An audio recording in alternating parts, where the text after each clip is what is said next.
네, 두 번째 차시를 시작하겠습니다. 박수로 시작할까요? 오! 자, 두 번째 차시가 중요해.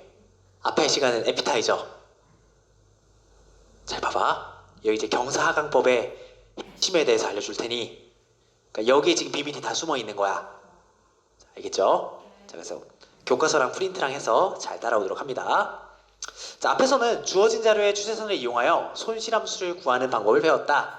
이제 주어진 손실함수의 값이 최소가 되는 추세선을 찾는 방법에 대해서 알아보자. 자, 다음은 좌표평면 위에 움직이는 어떤 입자의 위치를 나타내는 수선상에 대해서 관계를 표와 산점도로 나타낸 것이다. 이렇게 되어 있죠. 자, 교과서에 있는 내용 그대로 가져다 온 거야. 그럼 점들이 이렇게 있고 점들을 산점도로 찍으면은 오른쪽 표현이 되겠죠. 자, 그러면은 얘를 이제 추세선을 구하려고 하는데, 추세선을 구하기 위해서는 일단 손실함수를 이제 구해야 되고요. 그럼 손실함수를 구해내기 위해서는 오차가 필요할 거야. 얘들아, 맞지? 오차 제곱의 평균이 손실함수니까. 그러면 이제 그 과정들을 해주려면은, 네, 측정값에서 예측값을 빼서 오차를 구해줍니다. 얘들아, 손실함수는 오차 제곱의 무슨 균이라고? 평균. 오차를 다 구했으니까 각각을 다 제곱해서 평균해 줄 거야. 그래서 5개니까 5로 나눈 거지. 자, 그러면은 LA인데요. LA라는 거는 이제 추세선에 대한 그런, 다시 손실함수에 대한 그런 방정식인데 A에 대한 2차식이 되겠니, 얘들아? 그럼 이제 우리는 사실 2차 함수를 좀 알고 있어요. 2차 함수를 사실 일반형에서 표준형으로 변형시킬 수 있고, A는 1에서 대칭 축을 가질 거야. 맞지? 그리고 사실 우리 2차 함수를 너무나도 잘 아는 게, 2차 함수는 무슨 성을 가지고 있어? 대칭성을 가지고 있어. 자, 2차 함수의 대칭성. 자, 이게 키가 될 거거든. 아무튼 이 과정들을 통해 가지고 손실함수를 구해주면은, 자, 이렇게 그려줄 수가 있고요. 이 손실함수는 A는 1일 때 최소값을 갖게 됩니다. 이걸 뭐 그래프로 표현하게 된다면은, 자, 이런 식으로 확인할 수가 있겠지. 아, 손실함수가 뭐 이런 식으로 2차 함수꼴로 나타나게 되고, A가 1일 때 최소값 1을 가지게 된다. 이렇게 표현할 수도 있어.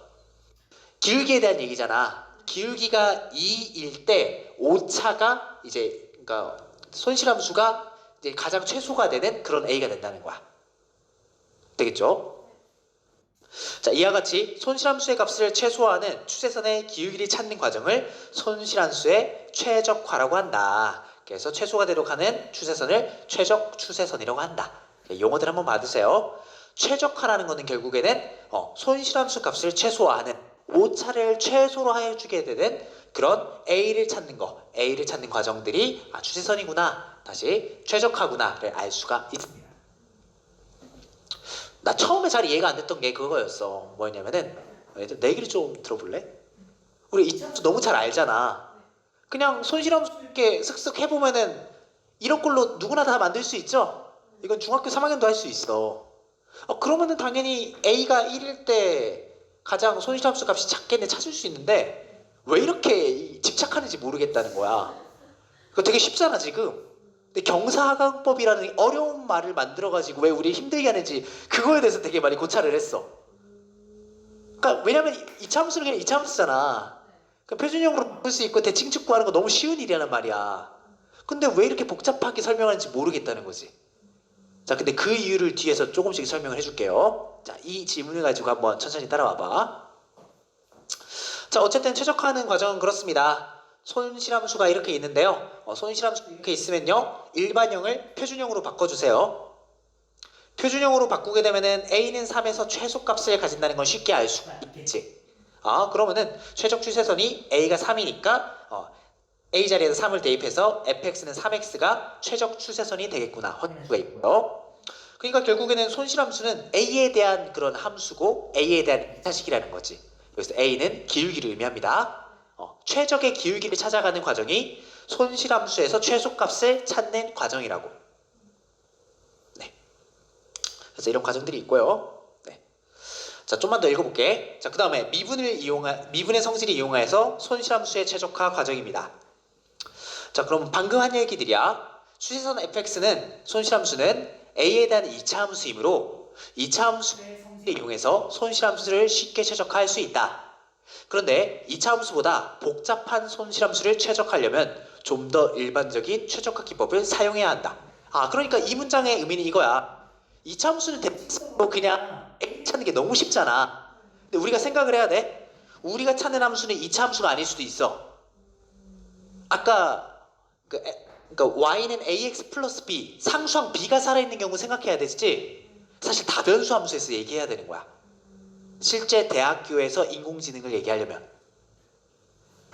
다변수 함수에서 이제 최소값을 얘기하는 거는 이차 함수로 얘기할 수가 없는 얘기예요.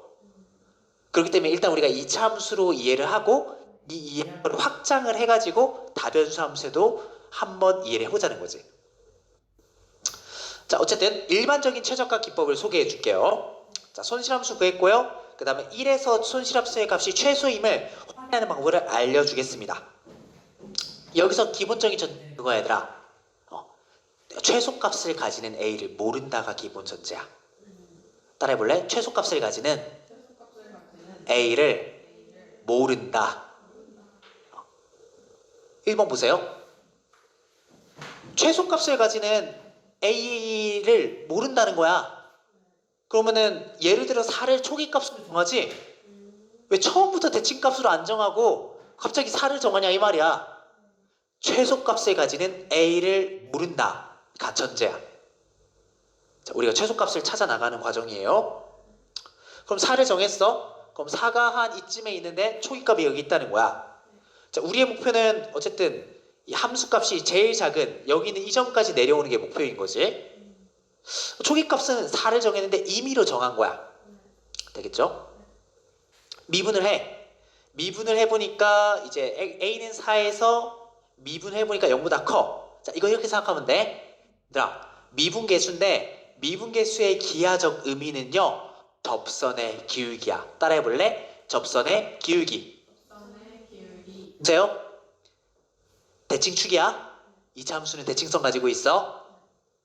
대칭축 기준으로 오른쪽에는 접선의 기울기가 플러스야 마이너스야? 무조건 플러스야. 그래서 L'4는 A가 4일 때 접선의 기울기인데 그래서 그 기울기가 양수란 소리야. 당연히 대칭축보다 왼쪽에 있을 때는 기울기가 마이너스가 되고 그러니까 L'이 음수가 된다는 소리야. 그럼 일단 기본적으로 이차 함수에서는 대칭축을 기준으로 기울기가 오른쪽에선 플러스고 왼쪽에선 마이너스구나. 다른 말로 대칭축을 기준으로 오른쪽에서는 미분계수가 플러스고 왼쪽에서는 미분계수가 마이너스구나. 일단 하나 확인할 수 있겠지. 자, 어쨌든 초기값 4에서 정했는데 그러면 여기서 우리가 결정을 해야 돼. 왼쪽으로 갈지 오른쪽으로 갈지를 결정해야 된단 말이지. 두 번째 값을 결정해야 되니까. 근데 우리가 직관적으로 보면은 왼쪽으로 가면은 조금 더 최소값에 가까워지고 오른쪽으로 가면 좀 더 멀어지잖아요. 근데 지금 왼쪽으로 가야만 한다는 거야. 어떻게 판단한 거냐면은 미분계수가 0보다 커서 왼쪽으로 간다는 거야. 다시 한번. 미분계수가 접선의 기울기가 0보다 크잖아. 대칭축보다 오른쪽에 있다고 판단하는 거야. 그래서 왼쪽으로 가는 거라고. 다시 한번. 대칭축보다 오른쪽에 있으면요, 미분계수, 접선의 기울기는 양수예요. 그러면은 대칭축에 가까워지려면 당연히 더 왼쪽으로 가야 되잖아. 그래서 A는 4보다 작은 A 값을 이용하면은 손실함수의 값을 더 작게 할 수 있다. 그 말이야. 2차 함수의 핵심 무슨 성이다? 대칭성. 대칭성을 이용해서 미분계수, 기울기를 지금 얘기하고 있는 거야. 자, 뒤쪽에 쌤이 한번 정리를 해놨어요. 자, 그래도 여러분의 글로 정리하면은 좋을 것 같아. 자, 그런 거지. 4보다 작은 값이 이제 마이너스 1을 넣어볼게. 그러니까 4에서 오른쪽으로 가지 않고 왼쪽으로 갔다는 거야. 왜? 미분계수, 기울기가 양수니까. 그래서 잘 모르겠는데 일단 마이너스 1을 한번 찾아보자고. 실제로 마이너스 1에 대한 손실함수를 넣어보면은 4보다 작거든요? 그러니까 좀 대충 때려 맞추고 있는 거야. 손실함수가 지금 작아지는 방향으로 가고 있어요. 자, 우리는 실제로 이 그래프를 모른다라고 생각하고 손실함수 값들을 보고 있는 거야. 왜냐면 다변수 함수로 가면은 이거 그래프 그릴 수가 없잖아. 어쨌든 이 함수 값들은 점점 작아지고 있어. 손실함수들은. 어쨌든 이런 식으로 A는 마이너스 1에서 찾았고요. 초기값 4 대신에 마이너스 1 하는 것을 a는 4를 a는 마이너스 1로 이동시킨다라고 표현합니다. 초기값이 4에서 마이너스 1로 이동했어요. 수열로 얘기하면 얘가 x1이고 얘가 x2야.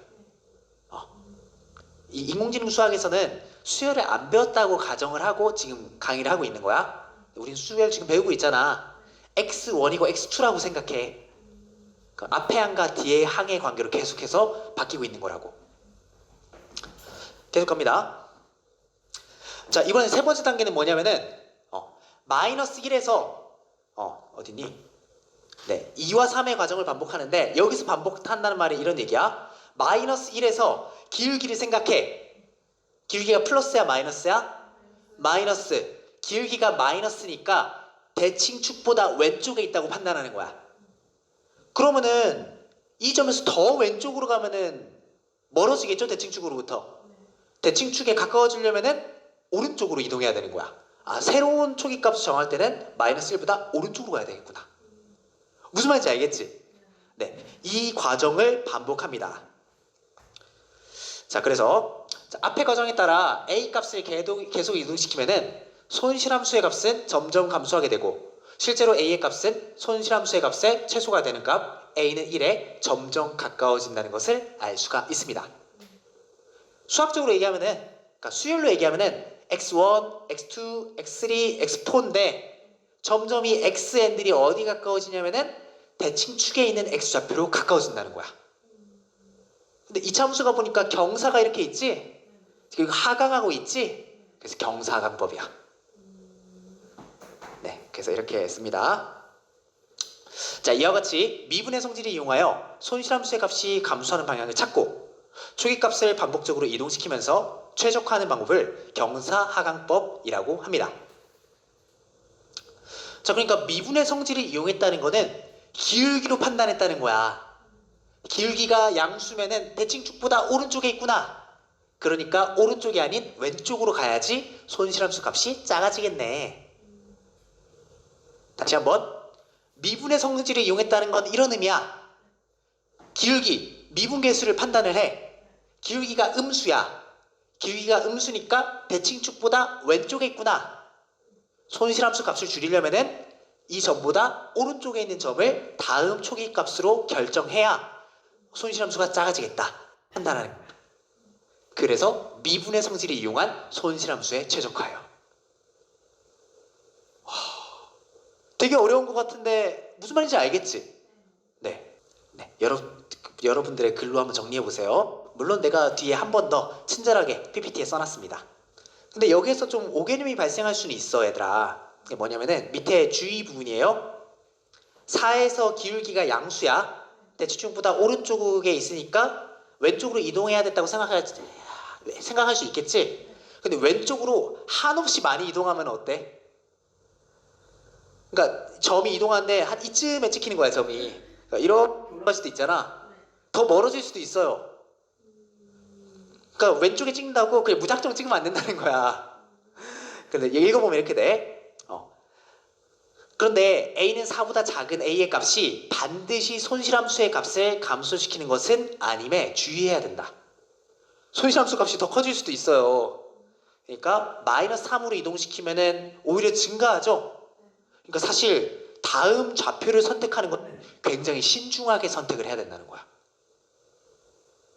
네, 그거를 얘기하는 게 이제 뒤에 있는 학습률이 될 겁니다. 자, 학습률 얘기를 해볼게요. 자, 학습률입니다. 118쪽인데 교과서 한번 볼래? 자, 교과서에 있는 내용이야. 경사하강법은 초기값에서 손실함수의 미분계수의 부호를 확인하면 초기값을 어느 방향으로 이동시킬 것인지 확인할 수 있다. 여기까지 이 말이지? 이해됐니? 네. 그러나 초기값을 얼마나 이동시켜야 하는지를 반복해서 정해야 하므로 계산 과정이 불편하다. 어떻게 하면 이거를 조금 자동화시킬 수 있을까를 고민한 거야. 따라서 처음 정한 초기값을 다음과 같은 방법으로 이동시켜서 좀 더 편리하게 최적화를 할 수 있다. 자, 그러면 여기에 나와 있는 걸 좀 읽어볼게요. 적당한 상수 R에 대해서 R, 여기 R을 지금부터 학습률이라 그럴 거야. 따라해봐. 학습률. 한 번만 더. 학습률. 이 R은 너무 중요한 R이에요. 학습하는 정도 학습률이라 그럴 거야. 이 R은요 항상 양수라고 가정을 합니다. 초기값 A는 C로 정해요. 그러니까 여기 A가 이제 C인 거야. 초기값. 그 다음 새로운 초기값을 이동시키는 과정을 반복한다라고 했는데 이거 보기 되게 불편하거든. 밑에 이거 하나 새로 써놔. 아까 본 그 식이죠. 네. 수열로 생각하는 거야. 처음 초기값이고 나중 초기값이야. 나중 초기값은 어떻게 결정되냐면 처음 초기값에서 빼는데 학습률과 곱이죠. 미분계수, 처음 초기값을 x값으로 가지는 미분계수의 곱으로 나중 초기값을 결정해 줍니다. 자, 이게 일단 무슨 말인지 잘 모를 거예요. 자, 근데 이거를 좀 그림으로 함께 설명해 줄게. 자, 일단 이거 적어두세요. 그림으로 설명하면 이렇게 됩니다. 자, 어쨌든 마지막에 얘기하고 싶은 거는 기울기가 양수면은 네, 새로운 초기값은 작은 값이 되고 기울기가 음수면은 새로운 초기값은 큰 값이 되는 거야. 아까 말로 설명한 부분이죠, 사실. 예를 들어서 fx가 이렇게 있다고 칩시다. 그럼 이제 미분하면 f' 이렇게 되고요. 그럼 이제 아까 공식이 xn 플러스 1은 xn-r의 f'의 xn이었으니까 그럼 이제 f' 자리에다가 얘를 대입을 해주면은 이런 식으로 쓸 수가 있어. 되겠니? 그럼 맨 처음 초기값을 x0로 할게요. 얘를 집어넣어. 얘를 집어넣으면은 x1을 구할 수 있겠지? x1을 구하는데 잘 봐봐. 학습률은 무조건 양수야. 학습률은 무조건 양수야. 그러면은 처음에 초기값 x0가 얘가 x0인데 얘가 x1이 왼쪽에 나타나잖아. 왜 왼쪽에 나타나냐? f'이에요. 기울기지. 접선의 기울기야. 대칭 축보다 오른쪽에 있어. 접선의 기울기는 플러스야 마이너스야? 플러스. 플러스 플러스 마이너스. 전체적으로 마이너스. 기울기가 양수면은 새로운 초기값은 원래 초기값보다 왼쪽에 가게 된다. 왜? 빼기니까. 그 말이야. 여기도 보세요. 이번엔 반대로 초기값이 음수라고 생각해 볼게. 그럼 어쨌든 줄어드는 방향으로 가야 되잖아. 다시 줄어드는 게 아니라 x값은 증가해야 되지. 그럼 봐봐. x0가 대칭돼 있다고 생각해 봐. 그럼 여기 x0가 있어. 기울기가 플러스야 마이너스야? 마이너스. 전체적으로 봐. 새로운 초기값 결정해 줄 건데요. 원래 초기값에다가 학습률은 무조건 양수야. 기울기 왼쪽 편에는 미분계수가 플러스야 마이너스야? 마이너스니까 플러스. 그러니까 새로운 초기값은 원래 초기값보다 오른쪽에 있는 거라고. 그게 원리야. 네. 그래서 이 원리에 의해서 그럼 우리가 이 수열을 사실 외우고 있어야 돼요. 이 수열을 외우고 있으면 편해. 그걸 이제 인공지능 수학 교과서에서는 밑에처럼 표현했는데 얘는 근데 좀 우리가 알아보기 좀 어렵잖아. 차라리 수열로 기억하는 게 조금 더 쉽다라는 거야. 여기는 첫 장이랑 마지막 항이 뭔지 모르겠잖아요. 앞에 항과 뒤에 항을 구분하기 어려운데 밑에 수열은 앞에 항과 뒤에 항을 구별하기가 좀 더 쉽다는 거야. 그래서 여기 밑에 있는 xn 플러스 1은 xn-r의 f'의 xn 이거는 암기를 해주세요. 인공지능 수학에서 암기할 게 많이 없는데 얘만 딱 암기하면 돼. 경사하강법의 이제 식입니다. 그래서 표현해주면은 이런 식으로 이 수열을 계속 따라가면은 x1, x2, x3, x4 뭐 이런 식으로 마지막에는 최소값에 해당하는 a 값을 얻어낼 수가 있다는 거죠. 근데 항상 되는 건 아니에요. 튕겨나가는 경우도 있거든. 근데 보면은 R은 0.1일 때는 뭐 이런 식으로 되는 거고 R이 1.3이라고 한번 해볼게. 그러니까 빼는데 미분계수에다 1.3을 곱하는 거니까 조금 더 많이 왼쪽으로 이동하는 거지 급격하게 왼쪽으로 이동하는 거야. 네. 뭐 어쨌든 그럼 어떻게 되냐? 좀 이렇게 튕겨나가요. 튕겨나가는 경우도 있어. 그러니까 학습률을 잘 설정하는 게 중요한데 너무 큰 학습률을 설정을 하면은 우린 최소값 구하고 싶은데 튕겨나갈 수도 있다는 거야. 자, 그 부분은 뒤쪽에서 한 번 더 얘기를 해줄게요. 자, 어쨌든 손실함수에 대해서 초기값을 이동하는 과정. 자, 방금 다 설명했어. 자, 이제 어렵지 않거든. 자, 보세요. 초기값이 A가 4였어. 미분계수를 봐. 양수잖아. 그럼 아까 여기 있는 이 공식에 집어넣어. 그러면 두 번째 초기값은 양수야 마이너스니까 두 번째 초기값은 왼쪽으로 이동하겠죠. 그 다음에 새로운 또 초기값 이 점에서 다음 초기값 구하려고 하는데 자, 여기 공식 기억해. 그러면은 공식인데 기울기가 마이너스야. 마이너스가 플러스 되겠죠. 그러니까 오른쪽에 나타나는 거야. 과정 계속 반복할 수 있겠죠. 그렇게 하면은 최소값을 찾을 수 있겠다. 그 말이야. 네.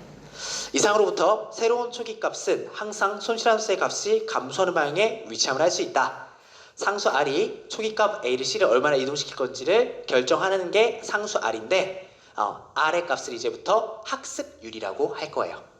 그래서 핵심적인 내용, 그러니까 쌤이 이거를 보면서 계속 밤새 고민했거든. 이 교과서에서 빠진 핵심적인 부분이 무엇일까 고민하다가 와 찾았어. 이게 교과서에 빠져 있더라고. 그러면은 이건 프린터에 넣어놨거든요. 얘를 잘 알고 있으면은 이제 사실 여기 써놓은 게 경사하강법의 핵심이란 소리야. 효원이가 한번 읽어줄래? 함수는 대칭성을 갖고 있기 때문에 대칭축 기준으로 오른쪽 점의 기울기는 양수이고 왼쪽 점의 기울기는 음수이다.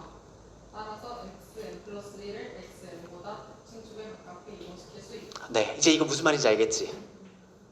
그러니까 경사하강법 애들한테 설명해주면 애들 무슨 말인지 하나도 모를 거야. 왜 그러냐면은 애들이 이걸 이해 못해서 그래.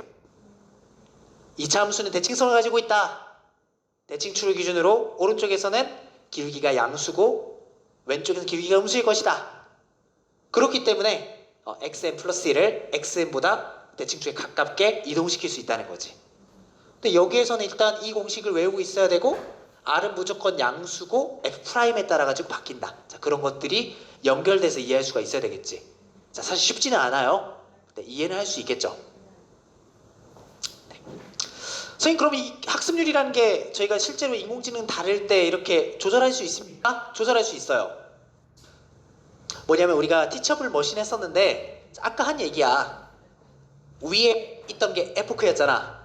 에포크는 순전파, 역전파 한 번 하면은 1 에포크 50번 돌린다는 소리네. 우리 지금 보랑 그 다음에 주먹을 지금 구별하는 그 인공지능 만들고 있는 거야. 학습률이에요. 경사하강법에서 학습률을 의미합니다. R이라고. 학습률을 0.001로 설정한 티처블 머신이라는 거야. 이제 학습률 뭔지 알겠지?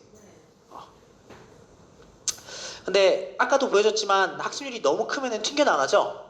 학습률이 너무 크거나 너무 작으면 부작용이 생겨요. 자, 그거에 대한 얘기를 좀 해줄게. 자, 학습률이 너무 큰 경우에는요, 학습률이 너무 커버리면 방금처럼 튕겨나가겠지. 너무 많이 이동시키면 튕겨나갈 수 있다는 거야. 자, 교과서에 있는 내용이죠. 근데 선생님 그러면은 학습률 최대한 작게 하면 되지 않나요? 라고 하는데 그것도 아니야. 학습률이 너무 작아지면은 끝까지 못 가죠. 그러니까 적절한 각까지 가야 된다는 거야. 실제로 표를 보면 이렇게 됩니다. R이 0.6이야. 학습률이 너무 크면은 지금 점점 손실함수가 커지고 있는 거 보이지? 오차가 점점 커져요. 학습률이 너무 커지면은 오차가 점점 더 커질 수 있다. 학습률이 너무 작은 거야. 지금 이동시키는 과정을 10의 4제곱배 했대요. 10만 회인가? 어쨌든 계속 했는데 아직도 2에 도달을 못했죠. 학습률은 너무 크지도 너무 작지도 않아야 된다 라고 표현합니다. 그래서 아까 0.05 정도가 이제 보통 얘기를 하는데, 자, 그건 이제 상황 따라 다른 것이고, 그래서 마무리 해볼게요. 자, 그래서 학습률이 너무 크면은 학습이 제대로 이루어지지 않고요, 너무 작으면 학습이 아주 느리게 이루어집니다. 따라서 적절한 학습률은 어떻게 찾을 수 있냐? 이제 반으로 줄이는 방식으로 하면 괜찮다라고 설명하고 있는 게 교과서의 설명입니다. 0.6일 때 튕겨져 나갔으니까 반으로 줄여서 해보고 안 튕겨져 나갈 때까지 한번 해보라는 거야. 네, 그래서 별로 중요하지는 않아요. 네, 이게 두 번째 시간의 내용들이었습니다. 우리 조금 쉬었다 할게요. 쉬었다 할 건데 우리 다음 시간에는 심화 부분이 기다리고 있어. 네, 이제 우리 3차원에서 얘기할 거야. 그래서 우리 한번 끊고 갈 거거든. 8시 40분에서 글쓰기 하면은 9시 전에 갈 수 있겠죠. 자, 그걸 목표로 한번 해봅시다. 자, 그래서 일단 그 교과 내용들 경사하강법 다시 한번 읽어봐. 내 생각으로 이렇게 정리할 수 있어야 돼. 네, 8시 20분에 시작할게요.